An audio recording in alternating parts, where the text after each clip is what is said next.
If you want to feel more rich in 2026, here are the 5 bank accounts that you need to set up in order to do that. Many people do not have a plan for their cash flow. They want to talk about investing, they want to talk about tax savings, they want to talk about all these different things, but they do not have a grasp of how to optimize their cash flow. So in this video, I'm going to break down how you can optimize your cash flow so that you can feel more secure and more in control of your finances in 2026. The first account you need to establish is a variable spending account. This account is going to be for all your expenses that vary. I call this your present choices. This could be gas, it could be dining out, it could be shopping, it could be entertainment, all the things that could vary from month to month, or we're trying to earmark inside a specific budget. That is one account that you need to establish. This is going to be the one where the guardrails can come off the most if you're not careful. So we want to establish a separate account versus having all the money meshed together and ultimately always overspending and not being able to hit your financial goals. So this is like the 2026 version of the envelope system, having these separate accounts earmarked for specific purposes. As the account starts to get low, you can understand that, hey, I'm trending to spend all the money in this particular category, and I need to be mindful. If I allocate $1,000 a month to my variable spending and we are in week 2 and I only have $200 left, that means that I'm trending to overspend. So I got to start reeling it in and making some decisions. I always encourage my clients to have a money date every single week, whether it's with themselves or whoever they share money with, so they can stay on track to make sure they're not overspending. But your variable spending account is your first account. Your next account is your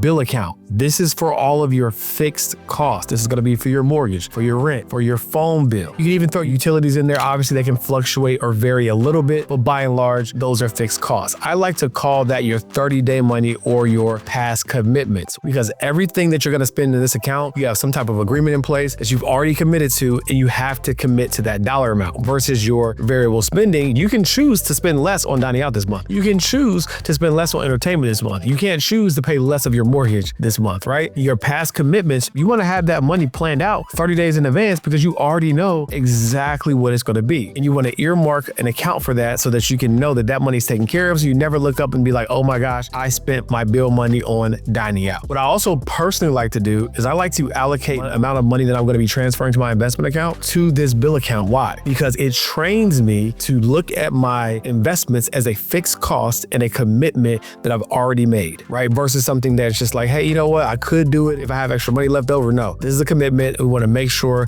that it gets paid and I'm treating it like a bill. The next account I want you to set up is your major expense account. Okay, so this major expense account, this is for any type of spending that is above and beyond ordinary everyday shopping budget. So we're not talking about just going to the mall and buying a $25 shirt or buying something online for $50. We're saying, hey, the laptop is about to crash any day now. I got to start earmarking money for the laptop. We're saying, hey, I want to go on that trip to the Maldives. I need to start earmarking money away for that. And what ultimately happens is now the things that are bigger than a normal everyday shopping budget you're planning for, so you can still buy the things or spend the money guilt-free, all because you predetermined how much you could afford, right? So when we're talking about all these account types, what I haven't said yet is that obviously you're going to look at your income, and then we're going to be able to make a determination on how much of your income should be allocated to these various buckets. Now, for your past commitments, if they're already past commitments, there's not much you can do there initially. Now, if you look at all of your total income and you see that on your past commitments or your fixed costs that it's 70% of your income, then that's something we want to address. We might want to downsize. We might want to look at how can we reduce some of these expenses where possible to get it closer to that 50 to 60 range so that we can have money to allocate towards savings. We can have money to allocate towards investing, right? But we want to make sure that we are clear on these particular buckets and the ranges, and then we can go back and see if we can refine those things. And the way that I go back and make that assessment is through what I like to call a finding money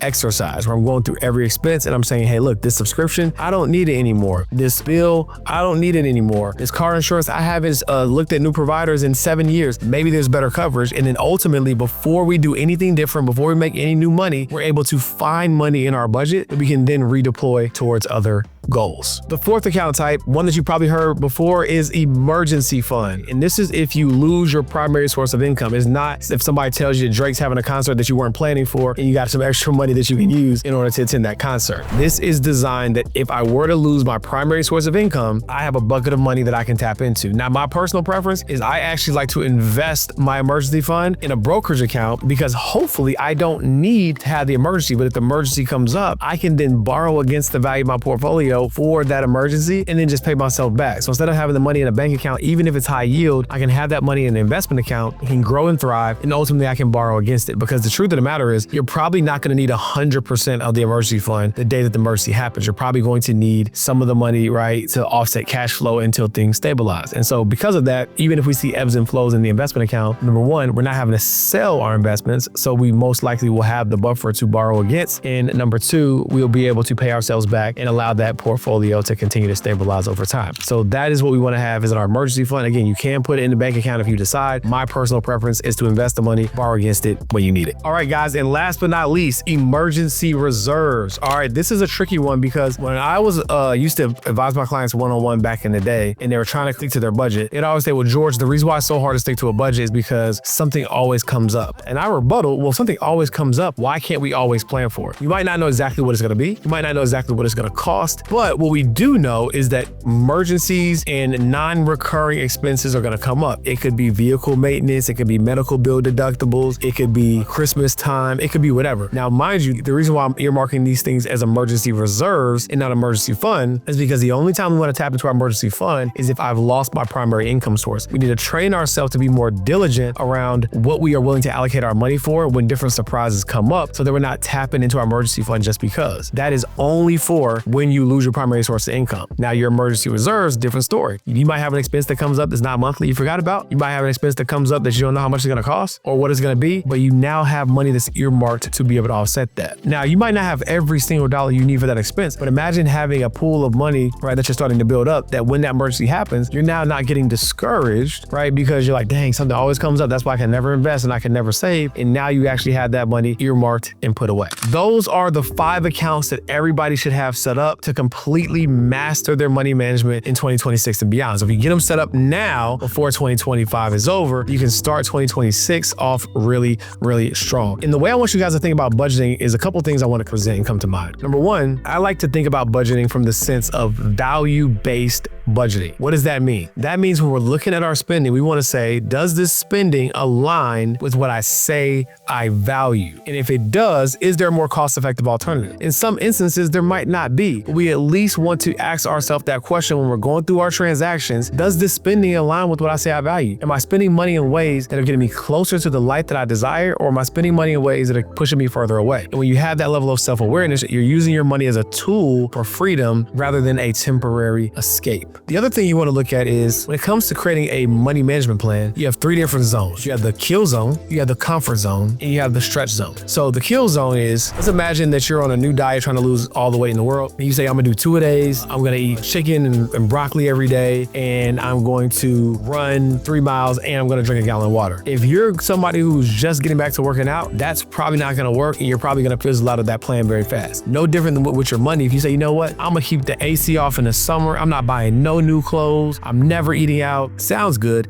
And it's commendable to want to go to that extreme, but the likelihood is that it's not sustainable. So that's what we call the kill zone. Then we have the comfort zone. You say, you know what, George, I'm going to save $20 a month. I say, friend, a homeless person can probably save $20 a month. No disrespect, right? We don't want to live there because it's not putting us in a place of true growth and it's allowing us to probably maintain some of those bad habits. Now, the stretch zone is where all the magic happens. You can't fall asleep at the wheel. You have to pay attention, and it is going to be a challenge, but not so much so that it's not sustainable and it's not achievable. So you want to look at your cash flow plan when you go back and look at how you were spending money before, look at your goals now, find that sweet spot to start, understanding that you can always go harder and do more in the near future. And when you set your cash flow plan up this way, you are guaranteed to win and not fail. Hopefully this was of value to you. If you like this video on how to set up your accounts to master your money management in 2026 and beyond, please like this video, leave a comment, subscribe to our channel, and most importantly, share it with somebody that you think is beneficial. My name is George Action-Pong. I'm one of the top 100 advisors in the nation, and you are just finished watching Financial Freedom Fast Lane. Remember, the quicker you get to your dream life, the longer you get to live it. Freedom is for sale